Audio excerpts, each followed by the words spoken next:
Bonjour à toutes et à tous et bienvenue sur cette nouvelle vidéo de la chaîne T10 Vape. Aujourd'hui, on se retrouve pour une Vape Info et pas n'importe laquelle, nous allons parler de la TPD 2023. Alors pour ceux qui suivent la chaîne depuis un petit moment, vous savez que la TPD, on en a beaucoup parlé sur la chaîne.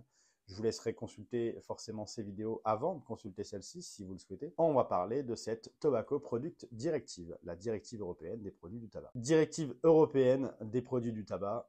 On est d'accord qu'il n'y a pas de tabac dans la cigarette électronique, mais malheureusement, on est embarqué dans le même bateau. Donc, qu'est-ce que nous a apporté tout d'abord la TPD 2014 ? Déjà, une interdiction totale de publicité et de promotion de la vape. La fin des contenants de plus de 10 ml nicotinés. Avant, on pouvait retrouver des flacons de 30 ml nicotinés, par exemple. En conséquence, les boosters de nicotine sont arrivés sur le marché, ainsi que la multiplication des contenants plastiques, et du budget aussi qui a été multiplié pour avoir un liquide suffisamment nicotiné. Le taux de 20 mg, lui, maximum, n'a pas changé. Cette réglementation a aussi imposé des règles de conditionnement, d'étiquetage comme la composition du liquide. Une obligation de traçabilité pour le consommateur est aussi arrivée. Étiquetage des produits et aussi déclarer chaque produit avant l'arrivée sur le marché. Cette réglementation est avec le temps favorablement accueillie par le consommateur et par le fabricant. Au moins, ça vous permet de savoir ce que contient votre produit que vous mettez dans la cigarette électronique que vous avez. Ces règles apportent un réel sérieux et une crédibilité au monde de la vape, et ça, c'est pas négligeable. Petite précision, une directive, comme son nom l'indique, donne une direction, mais il appartient à chaque pays d'appliquer la réglementation qu'il souhaite. Nous avons échappé, nous en France, à l'interdiction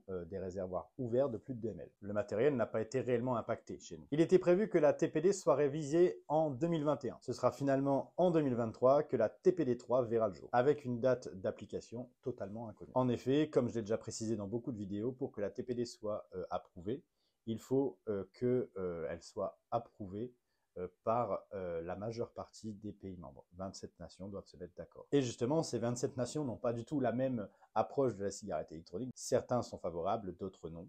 Donc, ça risque d'être un débat très compliqué. Par exemple, le Danemark n'a pas attendu cette TPD pour interdire les arômes nicotinés sur son territoire. Au Danemark, il ne reste que le tabac et le menthol. Les taxes. Pour lutter contre le tabagisme et avoir un monde sans tabac, les prix du tabac vont encore augmenter. Bon, après, on se rend compte que dans certains pays producteurs de tabac, l'augmentation n'est pas flagrante. On parle notamment de la Bulgarie, de la Pologne, de la Slovaquie, du Luxembourg, etc. On va forcément y aborder les cigarettes électroniques jetables, considérées comme beaucoup trop attractives pour les jeunes. Et c'est malheureusement l'argument le plus avancé pour interdire les arômes. Plus de taxes et moins d'arômes, voilà ce qui sera notamment, je pense, au menu de cette TPD 3 en 2023. Mais ça, personne ne peut le certifier. On verra. De toute façon, on ne sait pas encore à quelle sauce on va être mangé. Donc vous, qu'attendez-vous de cette TPD 2023 ? Est-ce que vous avez peur ? Est-ce que vous avez des craintes ?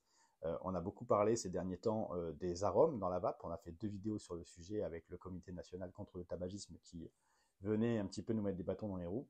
Et est-ce que cette TPD aura un effet sur votre consommation ? Je ne l'espère pas. Est-ce que vous pensez qu'il y aura d'autres sujets abordés, justement, puisque le sujet de la vape est un sujet très ouvert actuellement, on en parle beaucoup, en bien comme en mal.